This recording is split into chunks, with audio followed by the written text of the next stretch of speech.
Hey, welcome back to Mobility Project. I want to show you 3 tests that we've been working on to kind of show what the truth is about your landing position and the quality of your foot position and your valgus foot position or your valgus knee position. So one of the things we're showing is that we need to teach our athletes and identify range of motion problems where when we see an athlete jump and land, if they're in a compromised position, does that knee come in? And this is some tests we've been messing around with. And I'll show my version and I'll show you the Finnish ninja who's holding the camera.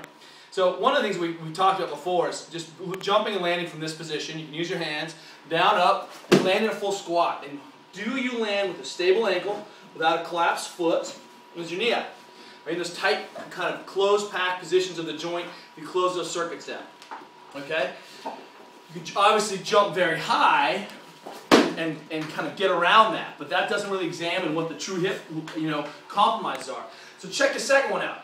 Olympic lifting, which means I got to keep my torso upright, which is a whole different set of demands. Before I landed and I'm able to keep the torso forward, I can kind of hide some of my compromises. As soon as my torso's upright, man, it exaggerates a lot of my normal mechanics. Torso up, keep your hands above your head, and you're going to land in that same bottom position of your squat. Just down, up, and see what happens. Can you land with belly tight, knees out? Check. Now watch, I'm going to throw this on the finja here. Jami Tikkanen, superstar in town for the games. So now watch what happens now.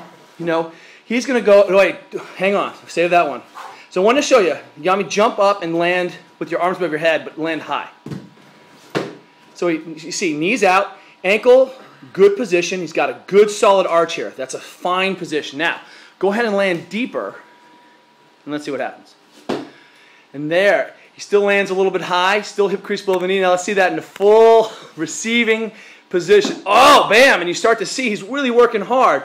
First time we see his feet turned out a little bit, but the first time he did this, and where he landed way out, and part of that was motor control, but the second time he did this, do it again one more time for us, hands above your head. Now, boom. This is a fine position because we're looking at, is his back flat? Check. Are his knees out over stable and neutral ankle? Yes. So he may be past this kind of 11 degree into the 15, 20 degree range, but he doesn't violate in those positions. Toe is on the ground, and he's still got his arch. Now watch this. This is the level 9. Now we'll pull in Glenn. Glenn, show us. Glenn was messing around with this. We think that this is a good way to tear your ACL if you're not on it, but it's also a good way to illustrate who's who and what's what. Come on, Glenny. Bam! Oh, and you saw what was interesting. He could handle that. We're not saying that an athlete who isn't trained, but suddenly you saw when Glenn landed, what happens to his knee? I'm going to point his knee. Oh! Come on, Glenny. Can you? Wait, Finja. Let's see you. Let's see for the Finja. We back up a little bit. Come on, Finja.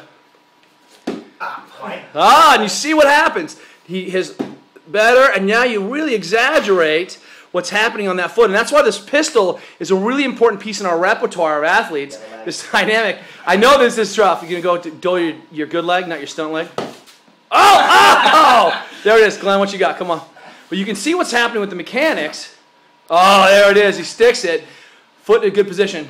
And then, of course, can you walk the talk? I don't think so. Where it is? For the young and supple leopards. Young and supple leopards. We had talked about kind of shooting the hands. To do it. Couldn't do it. Fault. But could you do it with your hands above your head? Oh! With one side. Ideas about faulting and kind of identifying faults in your athletes. All this play is ways to understand what's going on with the hip, what's going on with the ankle. Does our athlete have a plan to be stable? We'll see you tomorrow.